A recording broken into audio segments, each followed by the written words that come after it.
उत्तराखंड में एक बार फिर से मंत्रिमंडल विस्तार को लेकर चर्चाएं तेज हो गई हैं और इन सब के बीच संभावना यह है कि बहुत जल्द उत्तराखंड में 4 नए मंत्री बन सकते हैं।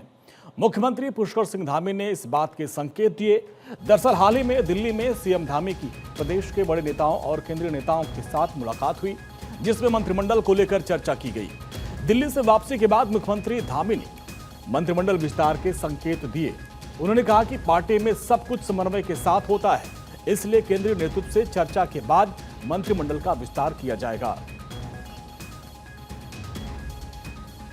इस पर चर्चा चल रही है और क्योंकि हमारी पार्टी सब मिलजुल कर लोकतांत्रिक तरीके से चलने वाली पार्टी है और हाईकमान का भी इस पर क्योंकि उनके भी निर्देश होते हैं, सब मिलकर जैसा निर्देश करें हम लोग इस पर काम करेंगे।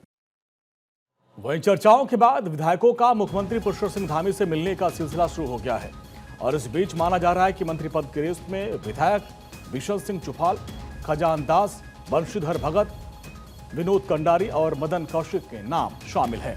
संगठन भी इस बात को मानकर चल रहा है कि हाईकमान से हरी झंडी मिलने के बाद प्रदेश में मंत्रिमंडल विस्तार होगा।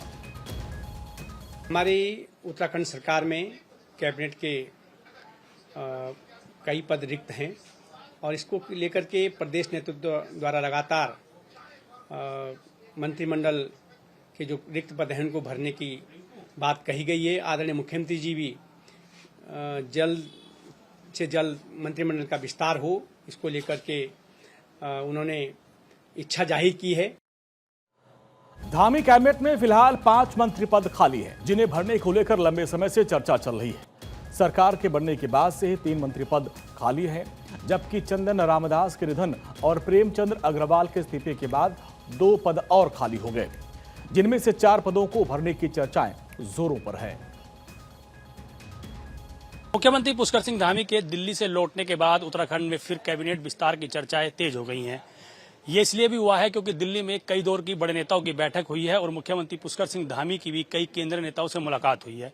उत्तराखंड लौटने के बाद ही तमाम विधायकों की मुलाकात मुख्यमंत्री से हो रही है, इसलिए कहा जा रहा है कि जल्द ही उत्तराखंड में कैबिनेट का विस्तार हो सकता है। लेकिन इसमें कितनी सच्चाई है ये कहा नहीं जा सकता, क्योंकि इससे पहले भी कई बार कैबिनेट विस्तार की चर्चाएं चलती रही हैं। देहरादून से अपने सहयोगी रिंकू प्रजापति के साथ पंकज राणा, भारत 24। अगली खबर का रुख करते उत्तराखंड में लगातार हो रही बारिश के बाद आपदा प्रबंधन विभाग अलर्ट मोड पर है और इन सब के बीच आपदा प्रबंधन विभाग के सचिव विनोद कुमार सुमन ने तैयारियों को लेकर जानकारी दी। उन्होंने बताया कि राज्य में स्थिति सामान्य है, जहां आपदा के हालात बने वहां टीम काम कर रही और लोगों को राहत बचाव काम बहुत तेजी से किया जा रहा है।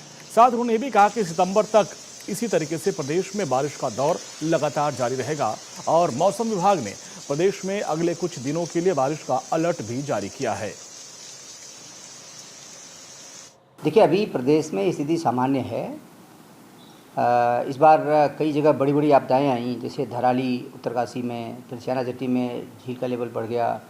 अभी 2 दिन पहले धराली में काफ़ी कुछ नुकसान हो गया। फिलहाल टीमें लगातार काम कर रही हैं, पूरी मशीनरी सक्रिय है, एक्टिव है, मौके पर सब लोग पूरी क्षमता के साथ काम कर रहे हैं। इस समय कहीं कोई ऐसी चिंता की बात नहीं है, स्थिति सामान्य है। 15 सितंबर तक हम उम्मीद करते हैं कि इस तरह से मौसम लगातार बिगड़ता रहेगा, ठीक होता रहेगा। उसको देखते हुए सभी संबंधित को आवश्यक दिशा निर्देश दिए जा रहे हैं लगातार। वहीं मसूरी में मूसलाधार बारिश का दौर जारी है, जनजीवन जहां पूरी तरीके से प्रभावित हुआ है। दूसरी ओर कई जगहों पर भूस्खलन होने की भी खबर है, जिससे ट्रैफिक बुरी तरीके से प्रभावित हुआ। सनातन धर्म गर्ल्स इंटर कॉलेज के पास दीवार गिरने से कई दुकानों को खतरा पैदा हो गया और जिसको लेकर नगरपालिका के अधिशासी अधिकारी और प्रशासन ने मौके पर पहुंचकर निरीक्षण किया। न्यायपालिका के एग्जीक्यूटिव ऑफिसर तनवीर सिंह मारवाह ने बताया कि नुकसान का एस्टिमेट किया जा रहा है और जिसके बाद फौरन ही इसको लेकर काम शुरू कर दिया जाएगा। वहीं स्थानीय निवासी संजय अग्रवाल ने बताया कि इस पूरे मामले को लेकर लिखित में शिकायत सभी अधिकारियों से की जा चुकी है। स्थानीय लोगों को उम्मीद है कि प्रशासन और नगरपालिका बहुत जल्द इस पर कार्रवाई करेगी और जल्द से जल्द मरम्मत का काम शुरू कर दिया जाएगा। बारिशें हो रही हैं, उसके कारण ये पुश्ता गिरा है और काफ़ी भाग में एक जो क्रैक आया है, इससे और भी पुश्ता गिरने की संभावना है। और ये एक चलती हुई रोड है जिस पे स्थानीय लोग चलते हैं, पर्यटक भी चलते हैं, जो गाड़ियाँ से क्रॉस करती हैं और अमूमन जो है 2 व्हीलर यहाँ पर हर समय खड़े रहते हैं। तो हमारी प्रशासन से मांग है, हमने पत्र द्वारा सूचित किया है एसडीएम महोदय को, नगर पालिका चेयरमैन मैम को और सीईओ कैंट बोर्ड को भी हमने सूचित किया है कि इस पर यथाशीघ्र कार्रवाई की जाए। यहाँ पर ये पूरा अभी हमने देखा है, ये वैसे तो डिफेंस लैंड है, ये पुश्ता गिर गया और पूरा का पूरा पुश्ता ही वल्नरेबल है, पूरा फूल चुका है। तो इसको अभी हम फिलहाल तो जो सड़क पर मलबा गिरा है इसे उठवाएंगे और जो रेस्ट पूरी दीवार है इसकी मरम्मत का हम एक एस्टीमेट बना करके कैंट को भेजेंगे उनकी अनुमति के लिए। फिर उसके बाद जो भी वहाँ से अनुमति आएगी उसके बाद हम कार्रवाई करेंगे इस पर। उधम सिंह नगर में किच्छा में पुलिस ने 2 वांटेड अपराधियों को गिरफ्तार किया है।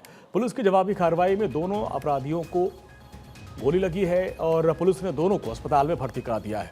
पुलिस के मुताबिक 19 अगस्त को ग्राम दरऊ में आलिम नाम के शख्स की गोली मारकर हत्या कर दी गई थी, जिसमें साजिद नाम का शख्स वांटेड था। और दूसरी घटना, पीड़ित की पत्नी ने आरोप लगाया कि जुनैद ने उसके घर पर घुसकर फायरिंग की थी।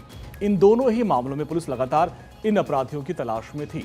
पुलिस ने 6 अलग अलग टीमें बनाई, लगातार रामपुर, बरेली, मुरादाबाद, दिल्ली, हरियाणा और पंजाब में दबिश दी गई, लेकिन आरोपी लगातार अपना ठिकाना बदलते जा रहे थे। पुलिस ने बताया कि बीती रात दोनों आरोपियों की एक जंगल में छिपे होने की खबर मिली। सूचना के बाद पुलिस ने फौरन ही जंगल को चारों ओर से घेर लिया और खुद को घिरता देखकर आरोपियों ने पुलिस पर फायरिंग कर दी, जिसके बाद पुलिस ने जवाबी फायरिंग की और दोनों के पैर में गोली लगी। पुलिस ने आरोपी साजिद के पास से एक तमंचा, 3 जिंदा कारतूस, 1 खोखा कारतूस बरामद किया है।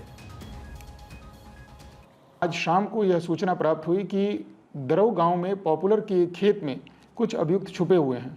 पुलिस के द्वारा तत्काल घेराबंदी की गई और इन अभियुक्तों की गिरफ्तारी का प्रयास किया गया। गिरफ्तारी से बचने के लिए अभियुक्तों ने पुलिस पर फायर किया। जवाब में पुलिस के द्वारा भी फायर किया गया, जिनमें इन अभियुक्तों के पैर में गोली लगी। इन दोनों अभियुक्तों को अस्पताल में इलाज के लिए ले जाया गया। इनके पास से तमंचे और कारतूस बरामद हुए हैं। गहन पूछताछ के उपरांत इन्हें न्यायालय के समक्ष प्रस्तुत किया जाएगा।